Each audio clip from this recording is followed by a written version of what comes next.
Awesome. Okay. So yes, this session is being recorded.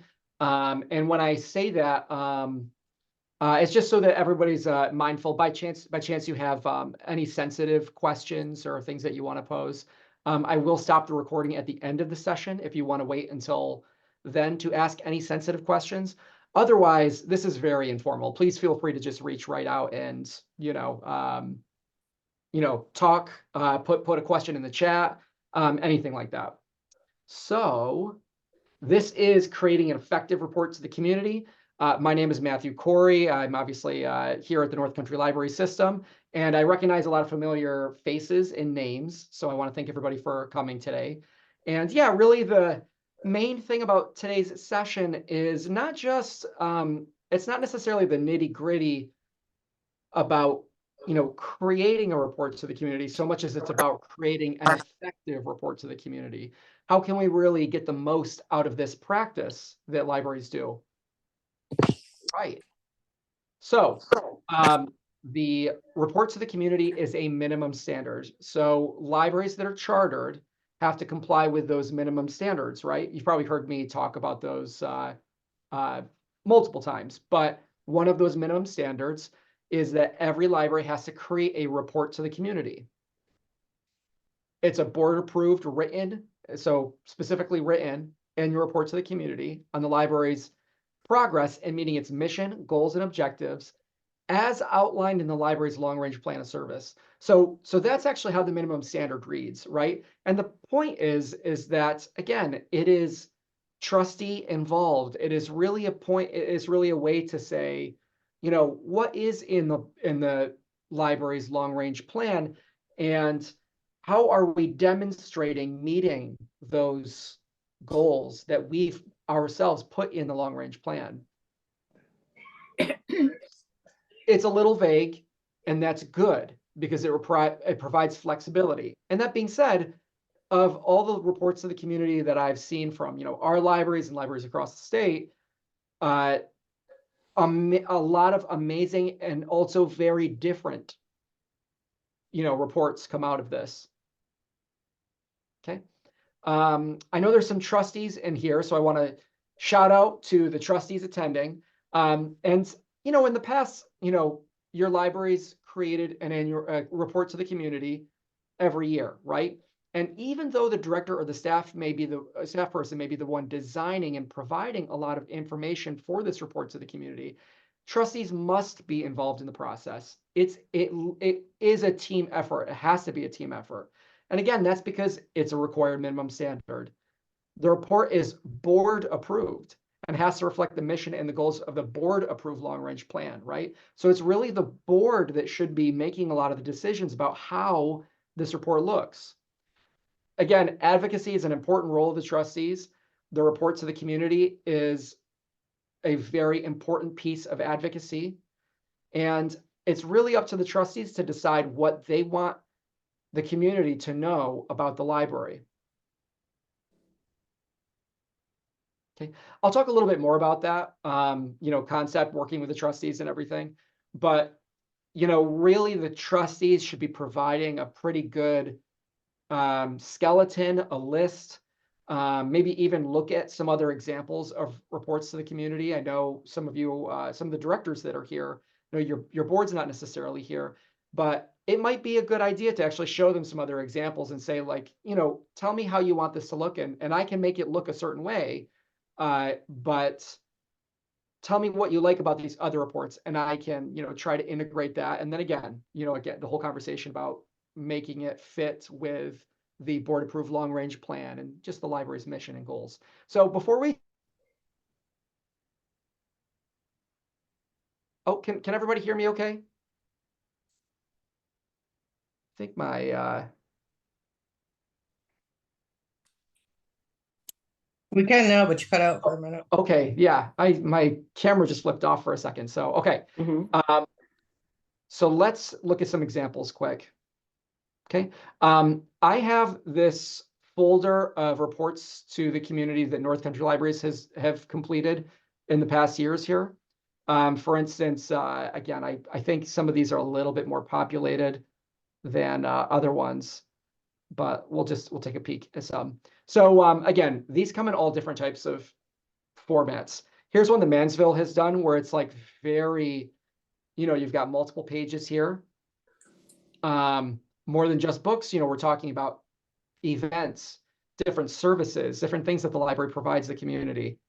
How can you support the library? This is really awesome, donating, things like that. This is really awesome. I'm going to talk about using the report to the community in terms of a call to action, right? You can actually have people get the report to the community and then see what the library is prompting them to do, whether that's liking social media or donating or volunteering, things like that. Okay. Awesome. Yeah. And so this was mailed, obviously, this one, but pretty good. I mean, it's like, this is an extremely thorough one as well, and very informative, right? We've even got the board members' names. We've got the hours. Again, if it's being mailed to everybody in the community, that's an important concept. We'll talk about distribution in a moment here. And here's the Flower Memorial Library, right? So it's a clean, modern look. We have a little bit of a narrative, a note from the director, from Susie, visiting their website, finding them online, calling, ways to contact the library. And again, these come in all sorts of different ways here, right? So here's one from Oswego, talking about, again, transparency with money and the budget is also something I'm going to talk about. It is extremely important. So yes. Yeah, so there's a lot of examples. When I email everybody with, a follow-up from this class, you'll have the slides, you'll have the link as well to be able to get to all these reports. So you don't necessarily have to take super extensive notes because you'll have the slides, but yes, you will also have the link to view other reports to the community. Oops. Okay. So let's see here. I've chunked this class up into kind of an introductory sort of thing. I'm going to talk a little bit about goals, identifying your audience, and then just the how. But then I'm also going to talk about the big chunk is, how to make it effective. Okay, so we'll talk about goals first. And you'll, some of you will recognize some of our awesome Kelsey King graphics, which I'll show you how to use as well. But yeah, a little shout out to Bolt Castle here. So why, as far as the goals go, the report to the community, RTTC is my, abbreviation for it, is an important piece of advocacy that can help the library achieve your goals. Okay. So think about, and again, this is such an awesome question for your trustees to be answering and thinking about. What does the library need? And then set some goals.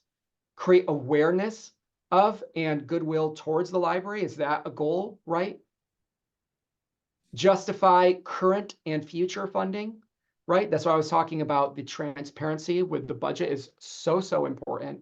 And what I mean by current and future, right? Showing your community that might be paying taxes, whether that's on the school ballot or a municipal tax towards the library, showing them the value that they're getting by funding the library. And then your future funding, the vast majority of our libraries go on the school ballot, and as every May, and demonstrating to your public what the return on their investment is, right? Increasing library usage is obviously an extremely important goal and something to be mindful of. Perhaps recruitment. We hear all the time at the system that it is hard to find trustees and friends, especially, to keep that going. Now, it's not necessarily the library's job to find friends, but the library can choose to integrate, if the friends are looking for volunteers, the library can choose to integrate some of that language into their materials, right? And help them with that recruitment. Okay. This last one is super important. Very good concept to keep in mind that, of course, you're fulfilling the library mission and long-range plan. You're helping the community, your community, achieve their goals. Like that's the ultimate why, right? Is the library's goals are helping the community achieve their goals. Awesome. Okay. So as far as goals go, obviously you can have multiple goals with the reports of the community. And I think that's the smartest way to do this thing. So with your goals, I think it's a good idea for them to be measurable. So in setting your goals, try to make them measurable. And what I mean is that it can help you understand how much impact your efforts will make, give you an opportunity to evaluate and more. So many of these goals can be measured in a before and after way. So you'll want to keep track of your statistics along the way. So what I mean by that is, again, if your goal was to increase your presence on social media by increasing the amount of likes on your Facebook page, or maybe you've got followers on Instagram or TikTok or whatever it might be, keeping track of the likes that you had before you send out your report to the community. Same with donations, right? Well, it'd be easy to, hopefully it's easy for you to keep track of your financial transactions, but the idea being that, okay, so, we have this donation button on our website, or maybe you're raising money towards for a capital campaign for your matching funds towards a construction grant or something like that, saying, okay, we've already had a couple $1,000s in donations, but let's make sure that we really put all that information about donating on our report to the community, and then have, make sure that the button on our website is, easy to access. It's easy to donate. The service that you're using is easy to donate. And then again, you can keep track of all the donations that come in as you distribute your report to the community. Some libraries have email contact lists. I am such a huge proponent of these. I think they're so smart, using one of those more sophisticated services like Constant Contact or MailChimp, for instance. And yeah, if your library has a newsletter, you're using this, subscribe, unsubscribe, sophisticated service to distribute that newsletter via email. Again, I think that's a super awesome thing for any library to have. Perhaps you want to improve voter turnout or ballot success, right? Many of our libraries, as I was saying,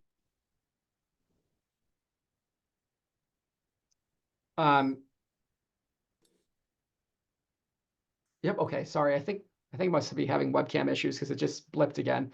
But yeah, improving your voter turnout. So many libraries go out every year or every couple years, every few years, right?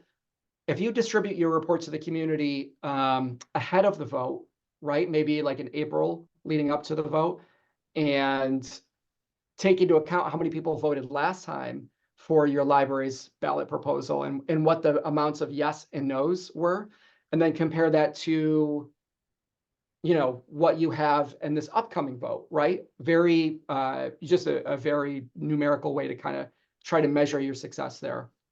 Signing up for library cards, obviously super important, right? Visits, program attendance, things like that.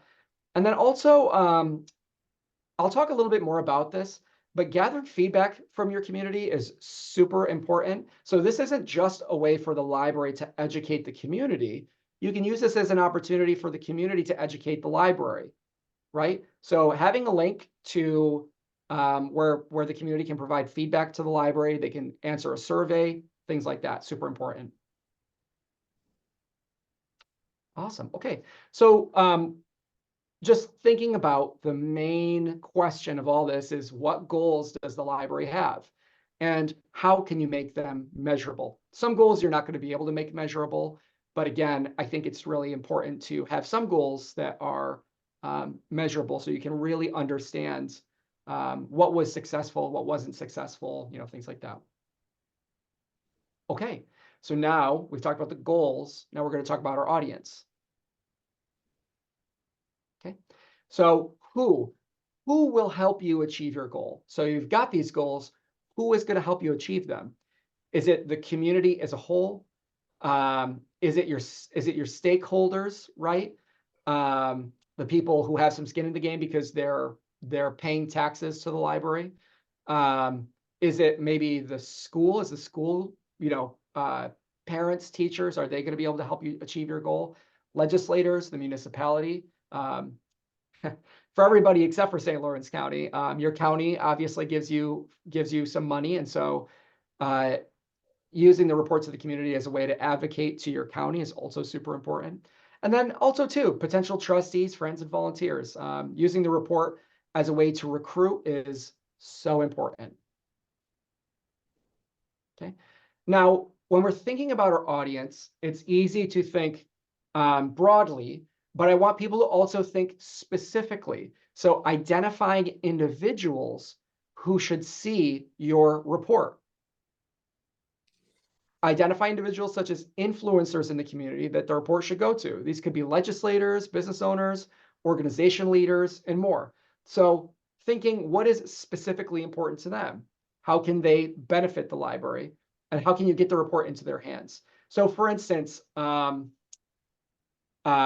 municipality, right? Maybe your municipality is super concerned about employment, and the library is putting in a really good faith, is, you know, making a demonstration of their value when it comes to job seekers, right? So making that sort of connection to those individuals, and again, you know, the broader audience as well, that what is important to them. So creating a plan for getting the report to those individual people. Consider who already has a relationship with those individuals as well. So it could be friends and trustees, and, you know, again, who would be a good person to deliver the reports to the community, who's an acquaintance of that person already, and say, hey, I just want to let you know all of the awesome things that the library are doing. And by the way, did you know that they're doing a lot for early literacy? You know, they do the summer reading. Parents come in and check out 20 books at a time to read to their kids at night. You know, this literacy is so important. And I know literacy is important to you, you know, legislator, superintendent, whoever it might be. Okay. Awesome. Awesome. Awesome. So when you're considering your audience, I think thank yous are also so important. And sometimes it's easy to forget thanking people, especially when it's a group and not an individual. But again, whether that be individually or broadly, take the time to identify who your library has to thank and who has contributed to your success. The report can verbally contain your thanks, something short or in your narrative section, right? Or it can also be an in-person thanks. When this report includes all of the value that the library has brought to the community, isn't that a great opportunity to thank that community or that individual or whoever it might be? Again, it could be donors, right? Did you have a lot of donors for, you know, to get the matching funds for your capital project? Use the report as an opportunity to thank those donors. And also, you know, I mean, if you can even, you know, if you've got pictures of that construction project or whatever it might be, if you've got, you know, results, if you were able to buy you know, some certain, you know, important piece that the library needed, right? Thanking whoever helped you do that. Also too, I mean, thanking volunteers. It's always a super great opportunity to just thank volunteers, and also partnering organizations, again, too, like the school, for instance. So yeah, your appreciation itself is, I mean, not only is it just a good thing to do, but it has value to these people, and these people should also, you know, feel that appreciation from all of their help that they've given the library. Okay, so who is your audience? Again, the question at the end of this: who is your audience? Who are individuals that should receive your report?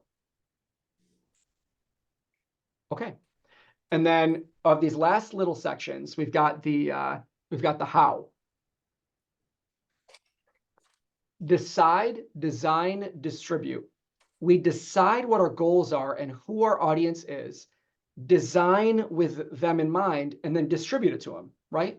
So I'm going to talk way more in depth about individual things, you know, about the how, because how we make this effective. But what statistics resonate with them? What information do they need? Is it digestible, easy to read, pleasing on the eyes? How do we distribute the reports of the community? And are we reaching the most people? If you make this amazing, awesome report to the community, and then it's tucked away, hidden under a link on your website, you know, that's not the best way to distribute it. So we want to get this in front of people's eyes, and there should be a plan there, right? Get it out on social media. If you can afford the printing, make copies of it to distribute at, you know, to give to, you know, people at the municipality. You know, if you've got the budget to mail it, that's also super awesome too. And again, I'll talk a little bit more about this, but thinking of ways to reach non-library users is also super important, because that is an untapped market. No, it's you know, a group of people that you do want to demonstrate your value to, because often, even if they're not a library user, they may be voting on your budget, and certainly you just want to let them know that you're being good stewards of the money, that you are bringing value to the community, even if they personally don't benefit, their neighbor benefits, and thus, when everybody's neighbor is benefiting in the community, then they themselves do indirectly benefit, right? So again, bringing that overall goodwill to the community by demonstrating the library's value. Okay. How are we going to make this work? Teamwork. Staff and trustees should have a planning session to decide on what information should appear on the report. Again, the staff are definitely going to be involved in this process, but the trustees really should have a planning session. This isn't like a you know, 5 minutes at a board meeting thing. I really think that maybe even like a subcommittee of the board, a few people should sit with library staff, the director, whoever, and really make a plan for how this should look. From that planning session, a team can be created that can run with a vision. Who will design? What data do you need? And who will collect it? Deadlines should be set reflective of the intended goals, right? Okay. And again, we end each one of these little sections with a question. When will your staff and trustees plan for the report to the community? Planning may require a separate session, perhaps with a smaller committee outside of a board meeting. Again, that's what I would recommend. And who will work on what part of the report? Trustees should identify what they want on the report, and then if they have an opportunity to work on it, also put that effort in. I mean, as you've seen, some of the reports to the community are pretty involved, and I've seen reports to the community that actually have a narrative section that's not necessarily from the director, it's from the board, right? And the board would be writing that narrative for the report to the community. So again, very important for trustees to work with staff on this. Okay, all right. Now this is the big, in my opinion, this is the most exciting part of the section here, is how we make it effective. So we're going to work towards the biggest impact with our report to the community. And again, there's no wrong way to RTTC. They come in so many different ways. I've seen pamphlets. I've seen like, you know, the full-on multi-page mailers. I've seen just a more basic infographic thing. And then I'll talk too about how maybe a variety of ways to execute your report to the community is a good idea, right? So you have like, I'll talk more about this, but you would have like maybe a more complex multi-page mailed thing. And on top of that, you would also have pieces from that chunked up into social media posts, right? So again, we'll talk a little bit more about some of those concepts.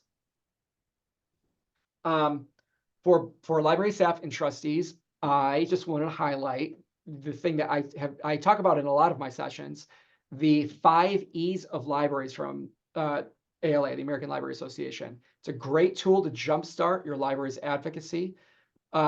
And again, when you look at these 5 E's, what do you do? What does your library do for each one of these E's? What are your strengths? And what E's resonate with the audiences that we just identified, right? So I just want to click this super quick here. Okay. The E's of libraries, again, education, employment and entrepreneurship, empowerment, engagement, and then, you know, everyone benefits. It's not necessarily one of the E's there, but But yeah, the idea here is like, again, your library is doing a ton for education. And so when you're trying to communicate your value to the community, really being focused on, okay, we know that we do education, but like, what it actually is that? Oh, we're providing literacy skills to children. We are providing resources. We're providing space to homeschoolers and their parents coming to the library, right? Um, Again, you're going to think of, when you think about things in terms of these 5 E's, it's going to help you really frame all of the awesome things, all the value that the library is bringing to the community. Again, job seekers, employment and entrepreneurship. Um, you've got people coming to the library to look for jobs, to fill out job resumes online. And for a lot of people, you might be able to look for jobs on your phone, but you can't necessarily make an awesome resume on your phone, right?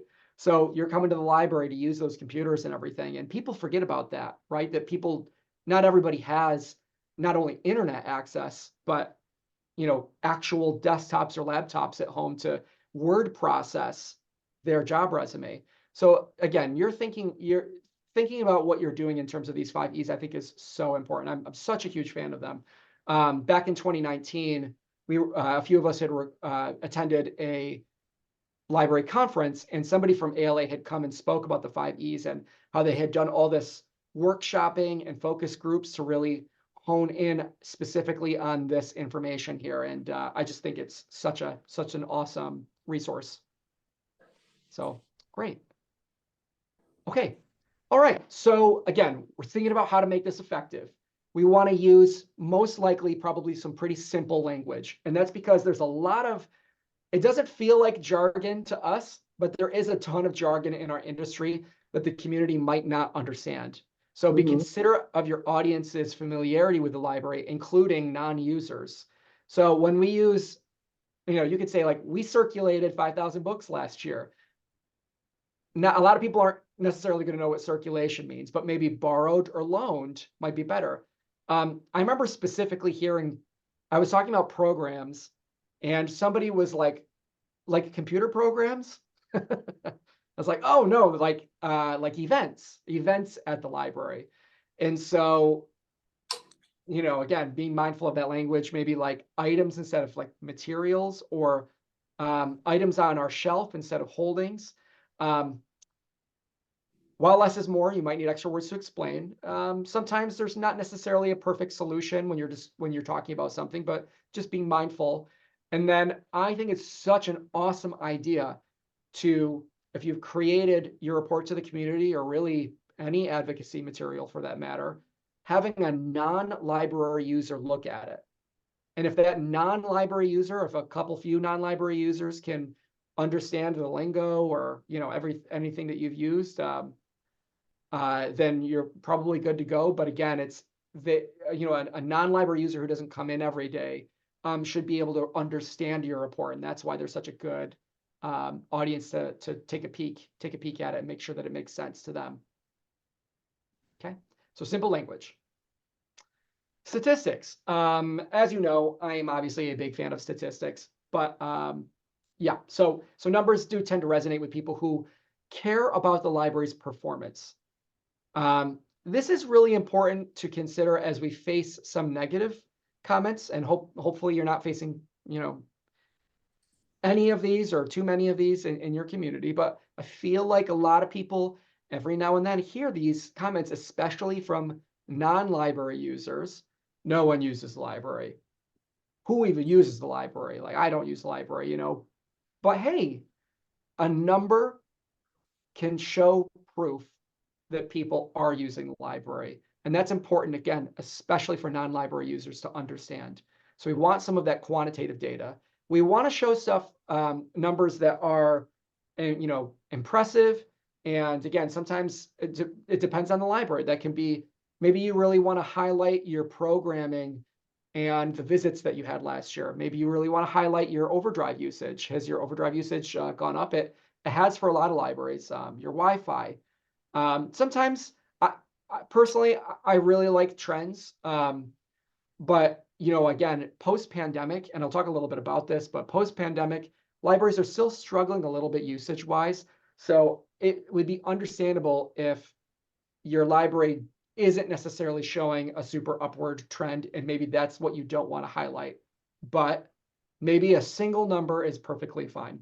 We had 1,600 people show up for programs last year. That might be down from the previous year. Maybe you had 1,800 the previous year, but 1,600 is still great. It's still an impressive number, and it's still, something that might be worth being on your report, right? Some food for thought, obviously. Again, if you showed up to one of my big data classes, you hear me talk all about this stuff. But the annual report that everybody just completed, Polaris reports, and your consultant, myself, Angela, Katie, can help with your data acquisition. So consider making your own manual data collection more robust as well, right? So what I mean by that is there are some things that libraries can't pull from a Polaris report, right? Visits, programming, any sort of evaluation that the community does, computer usage, right? So consider making that more robust, especially if there's room to improve accuracy, right? So having it be definitely somebody's job to make sure there's a little hash mark for every person that used a computer. Maybe even buying a door counter. I know a few libraries have door counters, right? And those are just do all the work for you. Not only that, but I'm pretty sure there's some reporting that they can do as well, right? So you can also get like again, daily, weekly, monthly, and really gauge visits to the library, what they look like in the summer when summer reading is going on, and what they look like maybe in your slower months. And that can be really informative for the board doing their, any sort of strategic planning or trying to think about hours and things like that. Okay, awesome statistics. And so there's the quantitative data. And then on the other side of that is the qualitative data, right? We want to have stories, facts, narrative. The difference with quantitative and qualitative, it's like an Amazon review, right? The 5 stars is the quantitative 5. The qualitative is the little narrative about, I was very pleased with, this product. So what services, again, yeah. So stories and facts about the library services may resonate more with those who aren't familiar with the library. Dawn says that, who works here, I'm sure a lot of you know Dawn. Yeah, the quantitative data works, it resonates with people's brains. The qualitative data resonates with people's hearts, right? So you want to have a blend of both. What services do you offer? Are they free? I mean, yeah, they're free, but non-library users, a lot of them don't necessarily know that. How does the community benefit? How did you rise to meet needs during the pandemic, or other community needs? What other major success stories are there that you really want to highlight from the library? And what about partnerships too, right? Again, especially when you're trying to positively resonate with non-library users, talking about your partnerships with other organizations in the community can be very helpful, right? Because anybody who has affiliations with those other organizations in the community would maybe see the library in a more positive light, knowing that. Okay. Using community and results-focused language, I think, is super, super important, right? And let me elaborate on what I mean here. So you have wonderful services and resources. You have books, you have space, you have programs, but talk about who benefits and how they benefit, okay? It's not just computers. It's resources for job seekers and entrepreneurs. It's not just books and it's not just space. It's homeschoolers. It's the resources and the space for the parents who come in. I know some libraries have actual meeting spaces for homeschoolers to come in, right? But it's those resources for those parents who are homeschooling their kids. It's technology classes for seniors, and it's digital literacy, right, that they're getting out of this. They're learning, I mean, and elaborate even further. They're learning how to do Any of the libraries here that are doing Senior Planet classes, you're teaching financial digital literacy, right? You're teaching them how to stay in contact with their grandkids, things like that that are so super important. And again, it should be noted, probably even using the word digital literacy might be a little jargony for um, some people, in the public and stuff. So yeah, just, elaborating further and just really describing the value that the library is bringing in there. And then also too, of course, parents teaching their kids to read and the literacy skills, right? Kids showing up to story time to learn literacy skills, parents taking out 20 books at a time to read to their kid at night. When you convey that, it is, and that you're setting those kids up for having literacy skills before they get to school, conveying that sort of thing is so powerful, so powerful. Okay. Money. Talking about money will especially resonate with the community who's funding your library, is paying for it, right? And I've said this 17 times, we'll say, so far, but you really want to demonstrate your value. That can, monetarily value, it doesn't have to be monetary, but there's going to be a lot of people in your community that this talking about things in terms of money is going to be important. So again, providing some budget data. Again, it is a minimum standard that your budget has to be on your library website. Okay, so your budget's there, but talking a little bit about your budget, being transparent, showing that you're responsible stewards of public funds. Grant dollars. This is like a really awesome thing for any library that's done construction grants, New York State construction grants. Verbalizing it that you are bringing state dollars, you're bringing huge amounts of state dollars back into your local community, into a local building, local contractors that are working on the library. Verbalizing things like that, wording things like that, I think is really effective advocacy for again, demonstrating your value to the community. Again, you are literally in one of the most efficient, organizational structures. There are 66 libraries in a cost-saving partnership together here in the North Country, right? That is such an efficient exercise of cooperation that anyone in your community has access to 66 libraries collections. Again, cost savings, awesome. I'll talk a little bit about a return on investment, but the idea here is that you can assign a dollar value to library services. Many of you have probably seen this before, and these exist in other ways, but yeah. So when we talk about library materials and services, you've got adult books, YA books, children books. Often, if you ever use any of these categories, you can figure out what dollar value they're assigning to that by just putting a 1 in. So they're saying $17 is the value of one adult book borrowed. If you want to use a different number, you can, right? So if you think it's more fair to say it's $15 or $16, maybe that's closer to the average dollar value of your purchases for adult books. Feel free to change that. But the idea here is that, magazines, newspapers, movies borrowed, meeting room use, right? Adult programs, all your programs, there's a dollar value assigned to those. And you can literally say, people borrowed $1 million worth of books last year at the library, right? And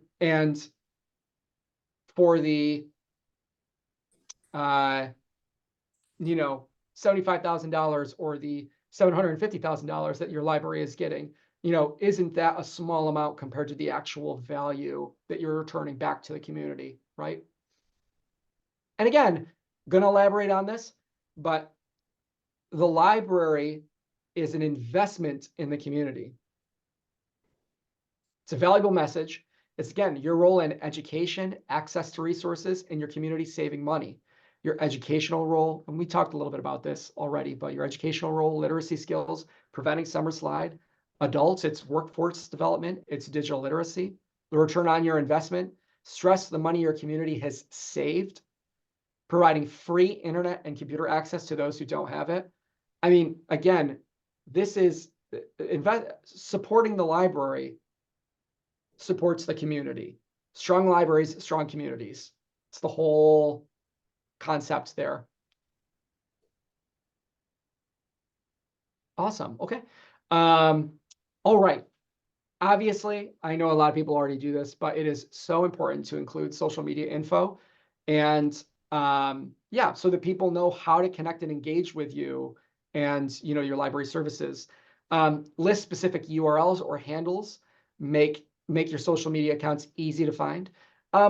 It's probably a good idea too to mention what the benefit of liking or following is. Like, for instance, do you want people to attend events that you're posting on Facebook?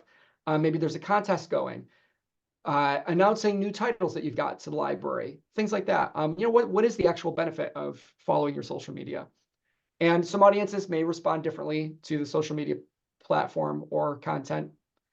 That's just what it is, right? I know libraries are trying their best to kind of manage, if you've got multiple social media accounts, like if you are doing Facebook and Instagram, if you've also got, X and TikTok too, or whatever, your plate's full. But yeah, obviously, it's important to try to be where your audience is, right? So that you can advocate for the library. Okay. Again, we're thinking about how to make this effective. Really, kind of one of the core things here is that we ultimately do want to drive library usage. Okay, we want to increase engagement, and library use is, again, even just looking at the annual report that everybody just submitted, it is still down from pre-pandemic levels. How can you use the reports of the community to drive engagement with the library? Sign up for library cards. It's free. It's easy. You can do it online. To me, this is one of the absolute most important things because it is the key, right? Once you give somebody the key, then they can access ebooks and the e-audiobooks, and they can check out other books. Like, really, that key is what drives all those other metric ways to engage with the library. So yes, a card, getting that card people signed up, I think is so important. Again, inform people of valuable services and events, traditional services and progressive services. So yeah, of course we got books and Wi-Fi, but you can also check out snowshoes, things like that. And again, remind people that you're free, because to this day, we still hear, I mean, even I still hear some people ask, well, how much does a library card cost? And I'm like, oh man, we got work to do. So anyway, food for thought. Okay, just like what I was saying earlier, it's not just an opportunity to educate the community about the library. It's an opportunity for the community to educate the library. So tell the community how they can give the library feedback, provide contact information, whether that's just a simple, the library's email, create an online survey, host a focus group, and more. But again, this is so important, because you want to be agile and responsive to the needs of your community. And oftentimes the only way to know those needs is for them to provide you feedback, especially from non-library users, right? Why are they not using the library? Is it because they don't know what services that you have to offer? What is going to bring them in the library? If you offer a program on something, specific, one of those E's is engagement. So even having like small, you do some sort of small business get together at the library for local businesses, things like that, creative ways to maybe get some people, some non-library users into the library. Also probably a good probably a good excuse for having some wine and cheese in your library too, but it's a different thing there. So, okay, distribution, also super important. So where is your report going? And you want to create a plan that considers social media, your website. Again, it's in the minimum standard. It must be on your website. It's required to be on your website. Printed material like a poster or a pamphlet, and then also money for printing or placement. So I know a lot of local communities have penny savers and sort of small little papers and such. Yeah, not a bad idea, right? To get your reports to the community printed in something that's very, very local to your community, if you've got one of those. But yeah, also money for placement anyway. Maybe there's a local advertising thing that you can take advantage of. So again, how do you get it into the hands of your audiences? And I think the best way to do that is to consider a combination, because again, some people are going to be on social media, some people are not. Some people are reading that community paper, some people are not. So really having it in a variety of places, and in different formats is a great idea. Okay, so we want to make this effective. And so there's this concept of the glance. There's going to be a lot of people who are just going to look super quick at it for 5 seconds, 10 seconds, right? They just look at it super quick. So you really, really want to consider if there's anything on there that you think is so important for them to be able to glean in those few seconds. What do you want your audience to glean? How can you highlight that and make it easy to understand? So examples could be your upcoming budget vote, right? Or an event. So again, you're going to want to be mindful of the vote language that you use and your print materials, or on your website and everything too. But yeah, it's that idea that, like, if you were to send this out at the very end of April, and you want people to know about your ballot vote coming up on May 21st, if you're going out on the school ballot for additional funding, yeah, highlight that, put a big graphic around it, put the date, make that something that if somebody's looking at the front and back of a piece of paper, that vote date sticks out, right? Maybe that thing that you want to highlight is donating to the library for your construction project, right? Maybe it's your eclipse events. Maybe it's another event. Whatever that is, just give extra mind to how to make that noticeable when somebody has a little bit of time.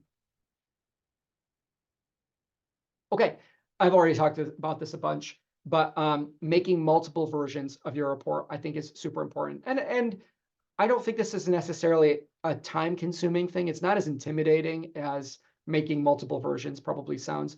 But again, it's just that idea that you've got the long version of the report, like the big long version, and then you're just taking pieces of that to stick somewhere else. So, a short and long version, digital and print versions, consider those multiple audiences for the multiple versions.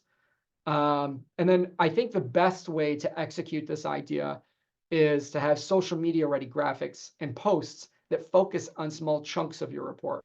So if you've highlighted, I mean, you could literally take every single section of your report and just, copy and paste it, make a little graphic quick, and have an individual post set from that, every few days from your reports to the community.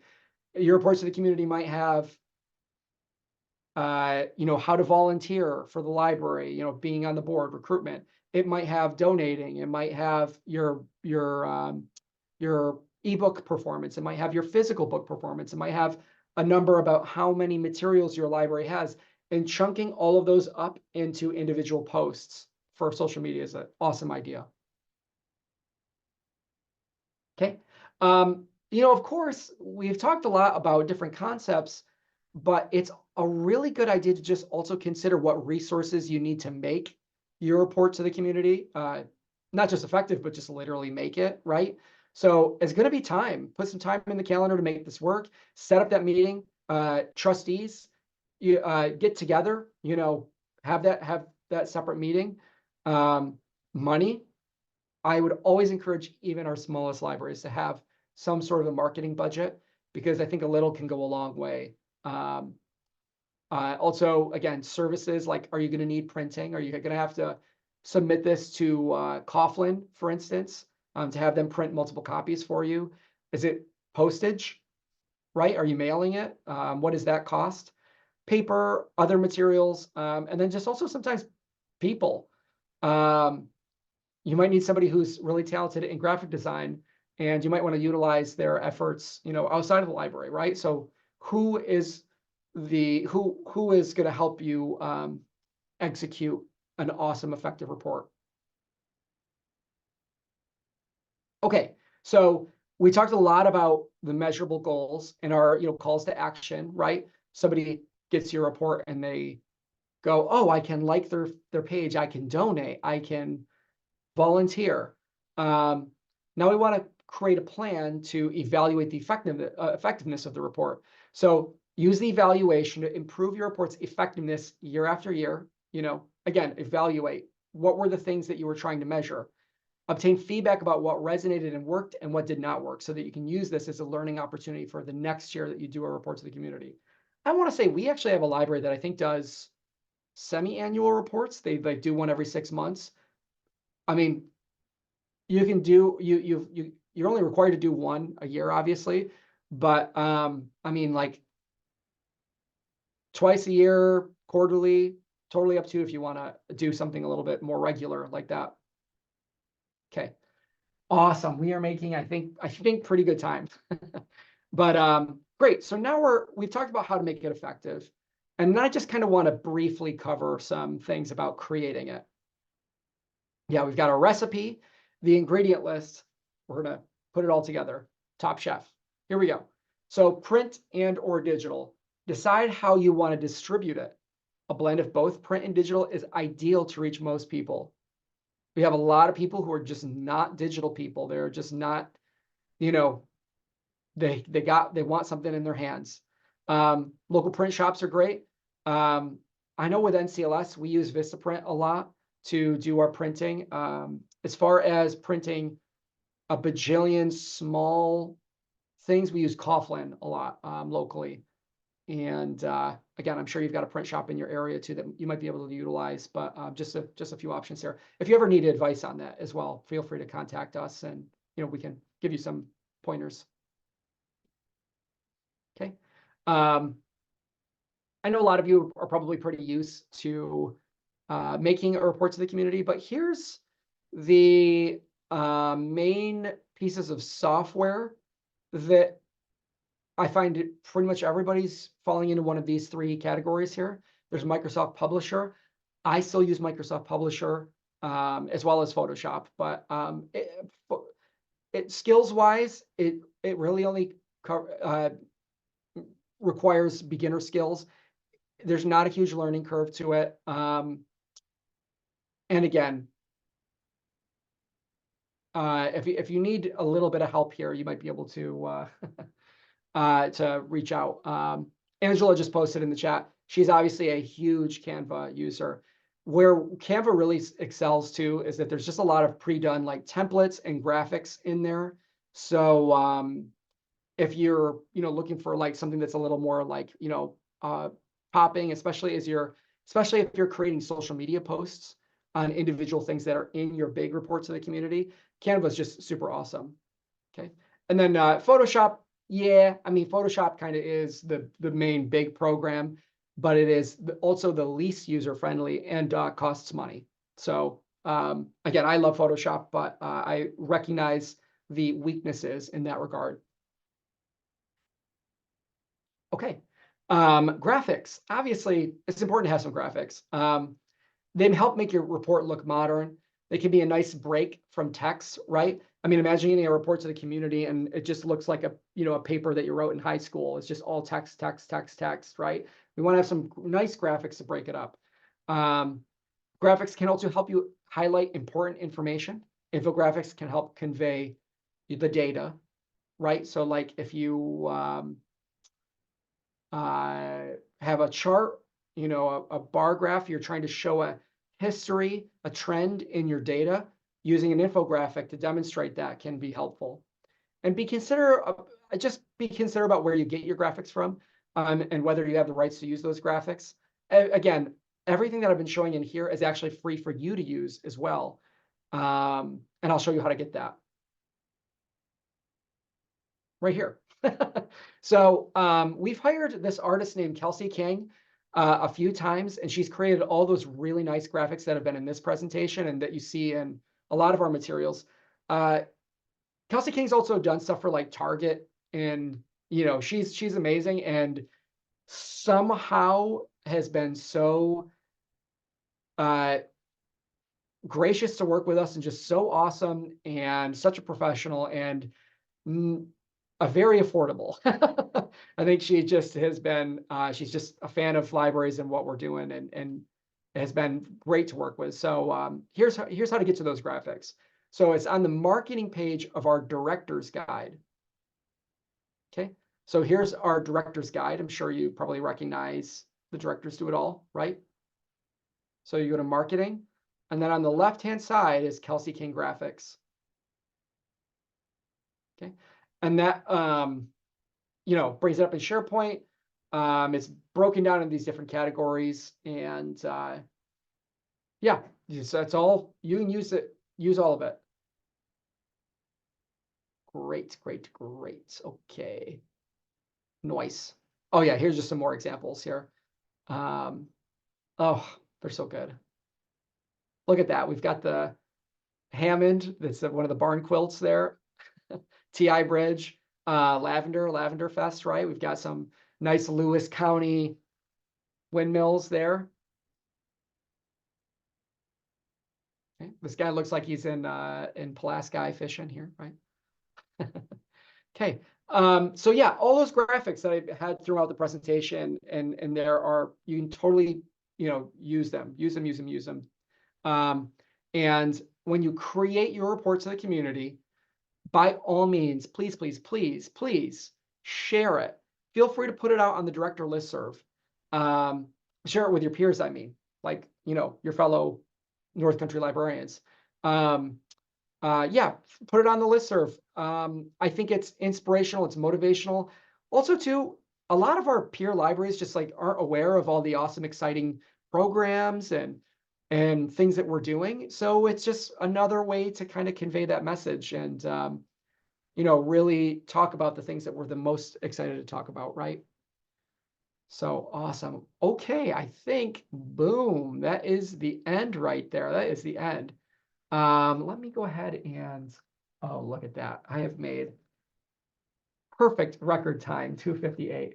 So I'm just going to stop the recording, and